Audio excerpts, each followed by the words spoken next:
As part of treatment for ovarian cancer, some women might require to have a stoma formation. A stoma is effectively an opening that is formed at the time of surgery in the bowel that is then pulled through the abdominal wall.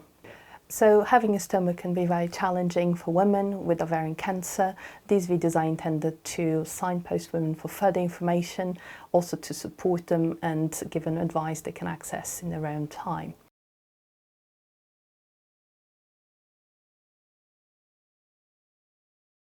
Stoma formation might be required in cases of ovarian cancer when we have situations with more advanced disease, in which you may have found that the disease has spread outside the ovaries and may have impacted on the function of the bowel. It was, again, another very strange experience to see what the stoma actually was. It's quite a strange little object, really. It's very bright pink, which I was told was very healthy. When I first actually looked at the stoma, it was quite swollen and it had stitches going round. It's like when you purse your lips. That's exactly what it looks like. Now, it's not so swollen, it's more closed in now. Effectively, when we form a stoma, we're actually changing where the stools come from.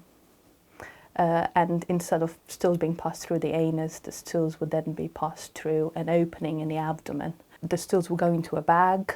The bag will work almost like a continent pouch, that they will no longer have ability to tell when they need to go to the toilet or not. It's very strange to see it for the first time, but quite okay dealing with it, really, once you get used to it all.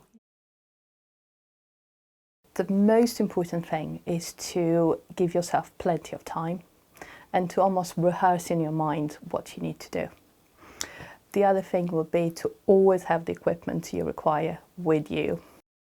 My stoma nurse Jackie explained how it would all be done for me via this little bag that was now attached to me. We have a phased approach on how to teach women to look after the stoma. So initially will be the nurse looking after the woman who has full responsibility.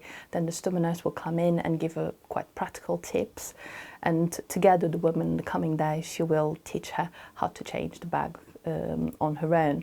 So when she's ready to go home, she will be fully in control of that, but more importantly, being confident that she's able to do it. When I was told that I would be dealing with the stoma myself for the first time, a bit of panic again set in, but I did gradually feel more at ease about it.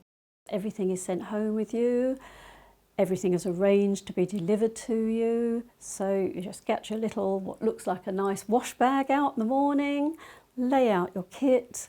You soon learn what you can and you can't and what works and what doesn't work.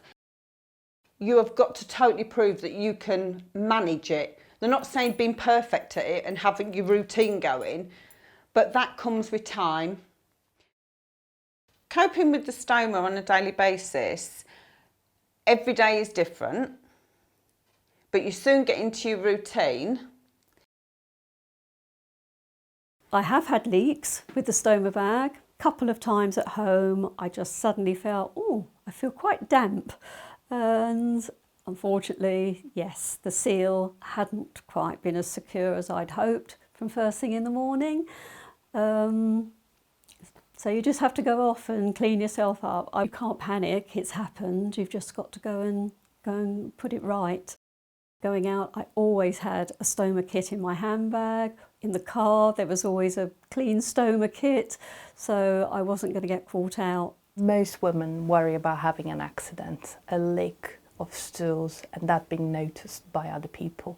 They worry about other people being aware they have a stoma, and they also worry about whether it's going to be smelly.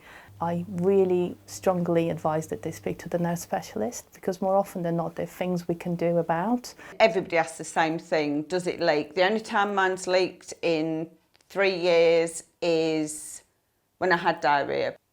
But no, you learn to deal with everything. Speak to other people that have stomas. Let's see how they've gone about that, and I'll say try and see if you can access some of the online forums, because unless you have one, you don't really know what is it like really. I have never had a question that I thought was somehow out of the normal or silly in any way. But some people I've seen on different webs and forums that they can't eat salad, and certain veg I can, certain fruits I can. So everybody, this is personal to me. Everybody's different. Everybody will have their own food diary, what they can and can't do. I think I would encourage people to be open about a stoma, not to this whole street, but I think if you can include your close friends, close family, they're more understanding than if you have to suddenly dash because you think you've got a problem. Stoma nurses, online forums, a lot of the stoma companies have a fair amount of literature and very practical tips on how to cope with those concerns women might have. On a day-to-day basis, what you need to think about is before you leave the house, empty your bag. Make sure you have all the equipment that you potentially will need if you need to change your bag. If you are worried about the clothing you're going to wear, then that you want to wear perhaps a smarter dress, you may want to have a smaller bag than a larger bag. There is no need to change what you're going to eat. You may just be aware there will be certain foods, like we all do, that just rush through our system, and that will be the same if you have a stoma. We've been on holiday. I've had sun cream, I've sweated, it's stayed put. Swimming, swam with it to get my head round it so I don't think people are staring at me or that people can see it. I wear a costume with like little gatherings and then you can't. I can wear tight clothes, it doesn't show. The only time sometimes it can show is if you're out and about and your bag works, but then you just go to the toilet and change it. Stomas can be reversed if they've been made to be temporary, so technically that can be done. The question is always about, is this the best possible thing to be done for the woman we have in front of us? And that very much depends on which response they have to treatment, whether there is any disease that put them at risk, for example, of bowel obstruction. So this is always a question that we encourage women to ask their oncologist. You're wondering, is everything going to work all right again when it is reversed? You know, is your own bodily function going to be back to the way it was before everything happened?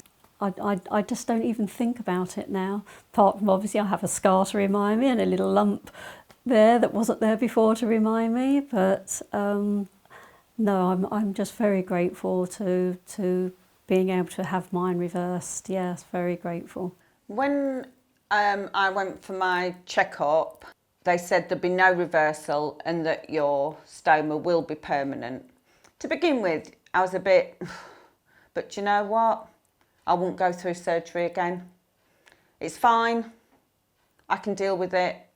It doesn't cause me any bother. If you've got 2, 3, 5, 10, 15, 20 years, you've still got some time. Don't waste it on worrying about your bag.